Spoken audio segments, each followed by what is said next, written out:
Hey everybody, this is Perch, and it's the end of the week. Joe, how are you doing?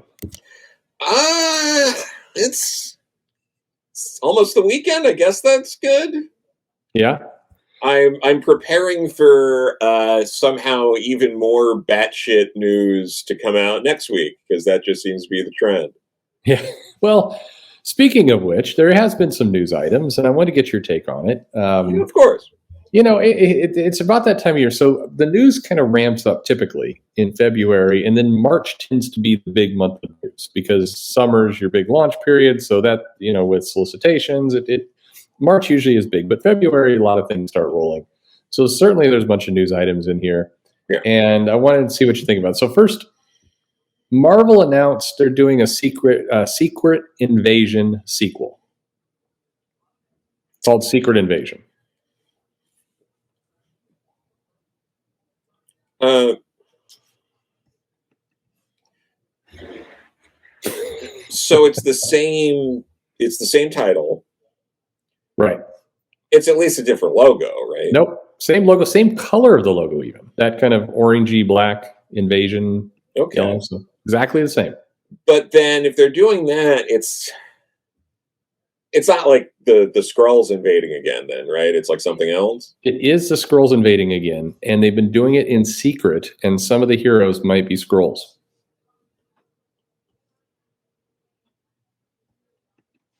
Isn't that the first one? But the first one was out a long time ago.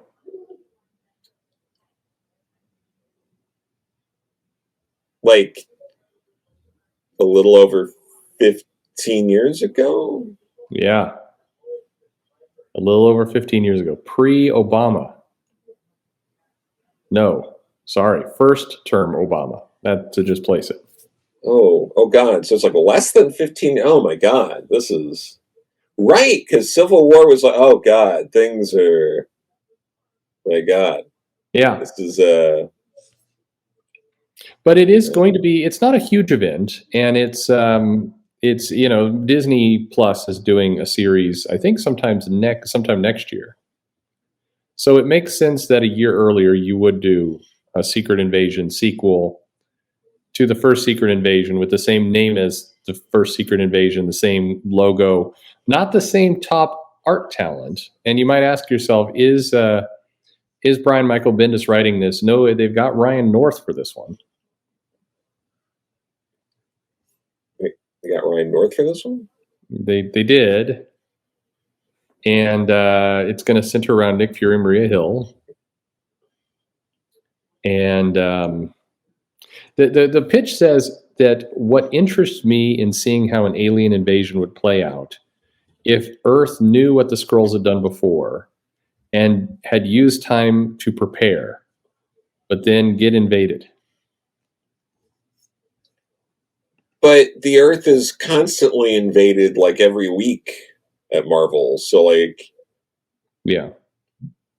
but also, is this tying into like the Empire event or something? No. Is this like a fallout from stuff from there? Did things from that set up anything going on? And It sets it up by referencing that it happened before. Also, they do point out that unlike the TV show, Tony Stark is alive in this one.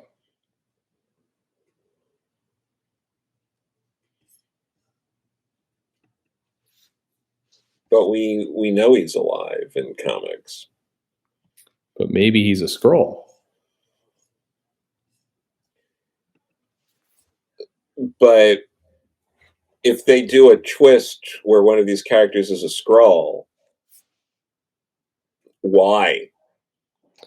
Well, the twist is that the people on Earth know that the Skrulls have done this before, and they might do it again.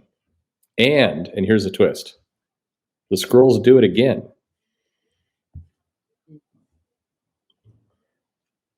But don't we have so many, like, at this point, wouldn't every high level government official and every hero and everyone have some form of a scroll detector. I mean, we Good came up with question. the fucking vaccine for a pandemic in under a year. We couldn't figure out a scroll detector in the like over a decade since the last time this happened. Ah, but what if the detector was built by a scroll? They'd have one engineer design a detector, and then they wouldn't try it on scrolls. Tony Fauci might be a scroll.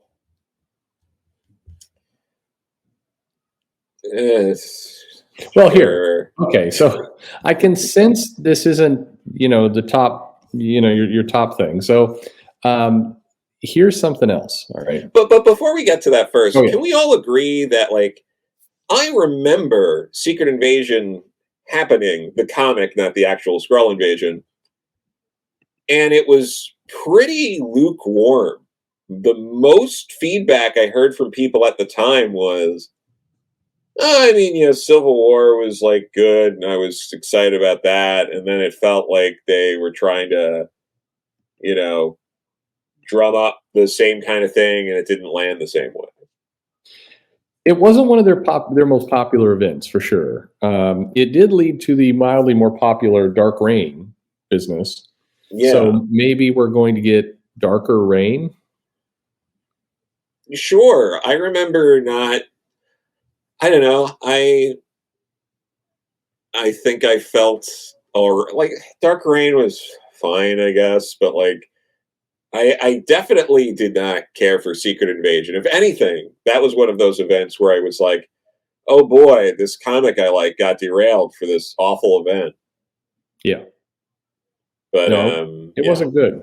no, Well, let me ask you this one. So I mean, there's other new comics. It's not just that one. good. I covered this in another video, but I'm curious to get your take on it. Um, the Justice League, right? But dinosaur Justice League characters. How do you feel about dinosaur? And here's the twist: it's called Jurassic League. Because it's also has a J in the title, a Yes, JU even. exactly. So I don't know. I'm not an 8-year old, so Yeah. I mean, it's tough to be excited about that. But also, what? Why? Well, people have long always wondered what if the Justice League were dinosaurs?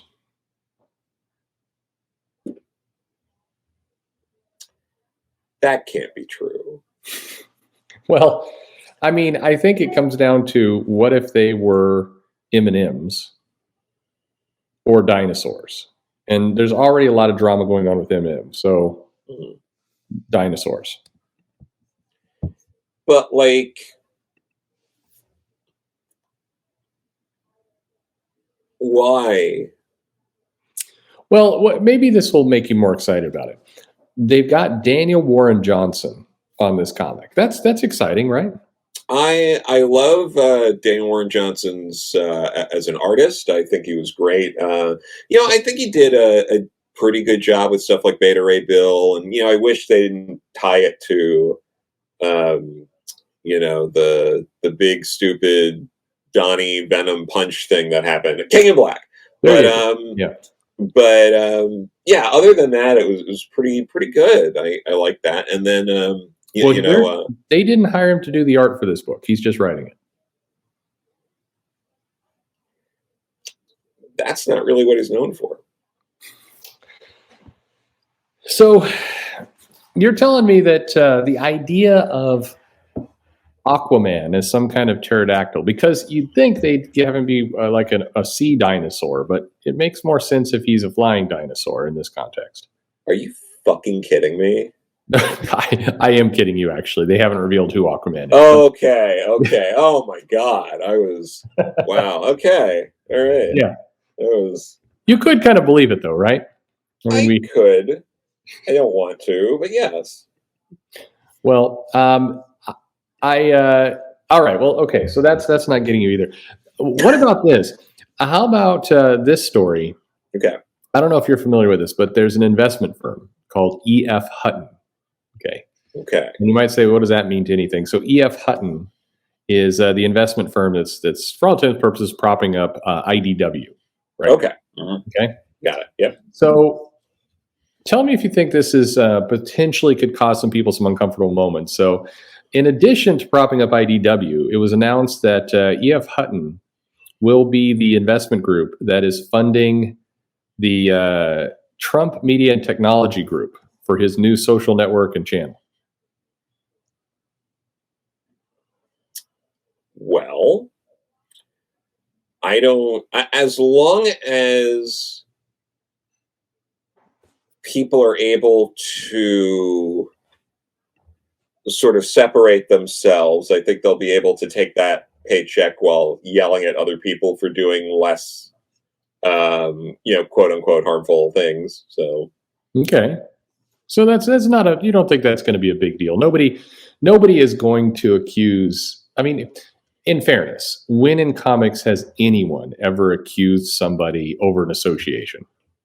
no, I mean, that never ever happens. People don't get DM'd on Twitter because someone liked a tweet that they liked and were told that this person was a bad person, or gets reminded that there are certain crowdfunding platforms you're not allowed to Yeah. use, or say that's like quote unquote like sketchy, or like I'm gonna but I'm gonna keep an eye on this, and that kind of stuff. And no one ever Never comes happened. up with it gets upset when a publisher like Archie or Boom or someone does a Kickstarter campaign, and no one ever gets mad about something like like NFTs. But I mean, that's a whole other can of worms that other companies and people do. But as long as they can act like Marvel and DC and others and Disney and Warner don't do that stuff, as long as they can pretend that,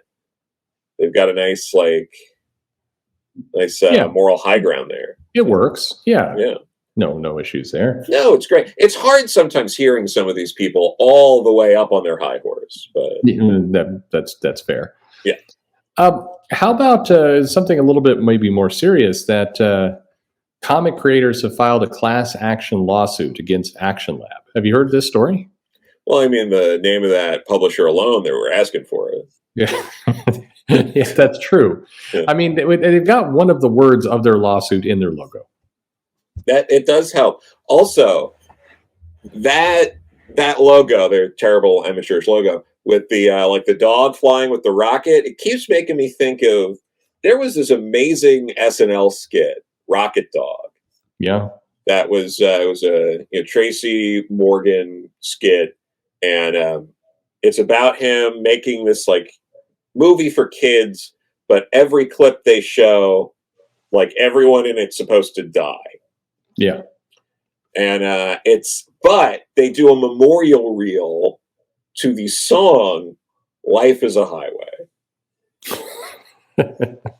and it gets me every time. And I think because they use that song, it's not on YouTube, so you have to go to like Vimeo to watch it. But if there's one thing anyone takes away from this video, it's to go to Vimeo and check out the SNL Rocket Dog skit with Tracy Morgan.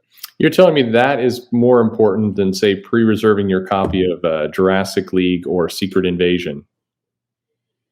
I am saying that. It's more important than moral outrage over IDW employees getting the same money from somebody who's funding Trump? Well, no one, like, that's going to be a weird thing that's going to be divided along the lines of people that are already working with IDW and want to keep getting a paycheck, and people that were never going to work with IDW anyway who want to make themselves look better. Okay. Yeah. Well, in terms of other people leaving, people should go check out that video. Absolutely. Please. Rocket Dog. Rocket Dog. Absolutely. Steve Wacker He's been at Marvel doing something for a while. Wasn't he the guy who was editing Spider-Man while Dan Slott was on it, and then left and was working in like TV stuff? And then wasn't he one of the producers on the documentary that they ran on Disney Plus the other year that featured Yeah, Dan Slott? it's weird, right? I mean, that is weird because that documentary, it felt like they didn't, it felt like somebody didn't like Dan Slott. I mean, Probably. I don't know. I just find that a weird coincidence that the guy who was the editor that worked for Dan Slott worked with him for so many years on Spider-Man and knew his work and style and habits intimately. Would then, go and be a producer on a show that seemed to paint Dan Slott in a really negative light. That seems strange.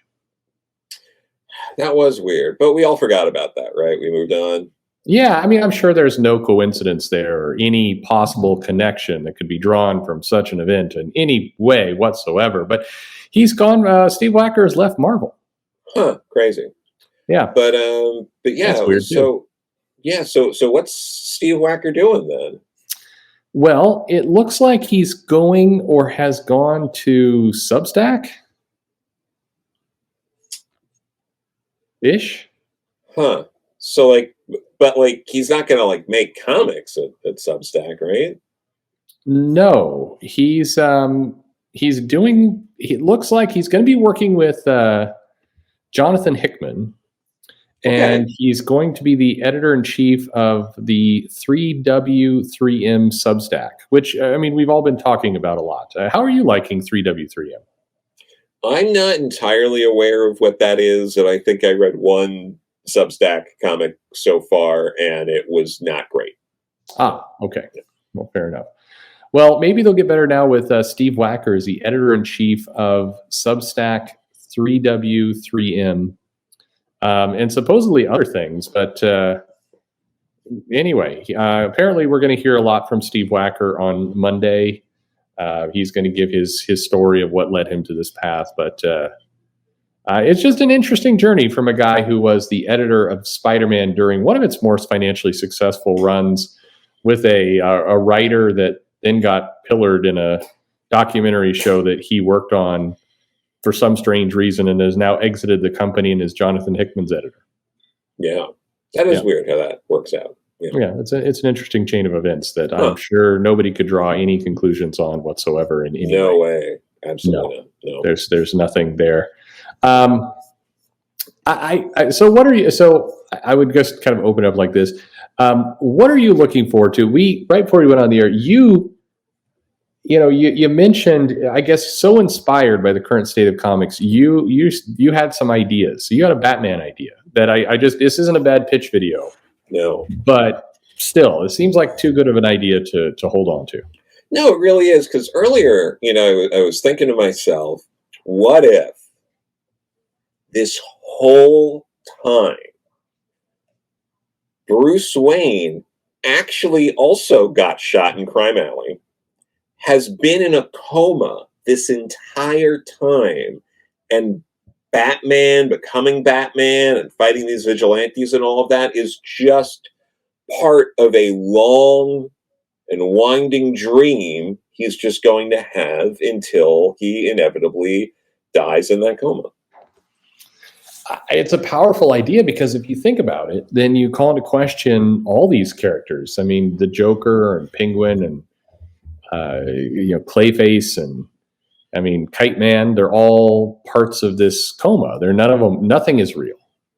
Well, I mean, you start pulling things from reality. Like Catwoman would clearly be, a pet cat they try to bring in to like provide some sort of, warmth and comfort to this boy in this coma. And obviously the Joker is the hospital clown that comes in and tries to, entertain the kids, things like that. And then that makes sense. The Penguin could be the like the guy from the mortuary who's molesting the dead patients. Yeah, exactly. Is that too far? Maybe that's too far. Nah, but like you do stuff like that. Obviously, the Scarecrow is a personification of, sort of the fear he felt in that moment as he watched his parents bleed out and the gun got cocked, ready to take him out as well. Um, there's a lot in there. I think that's a graphic novel just waiting to be written, for sure. This reminds me a little bit of the idea I mentioned a few weeks ago. Like we learned that Daredevil was never blind, and it was all just kind of a mental block. I really hope no one reached out to you about wanting to do that idea. I mean, they're just going to steal my idea and run with it, I think. So, yeah, well, be careful. You've only got your site back for a few minutes, so yeah, don't want to just right into running. Sounds like you're getting into trouble there. But no, it's just great things. Things are going wonderful. Well, I mean, Miracle Man's back, right? Is that what happened? I thought Miracle Man was in that mini series, then stopped. Well, he showed up in that Timeless book, or the logo did, and so maybe he's coming back this year. There may be an event. Maybe he's part of this. I mean, maybe I can't believe we haven't talked about this with you yet. Avengers, right. X-Men, Eternals, like that. You get that. That's got to get the blood pumping, right?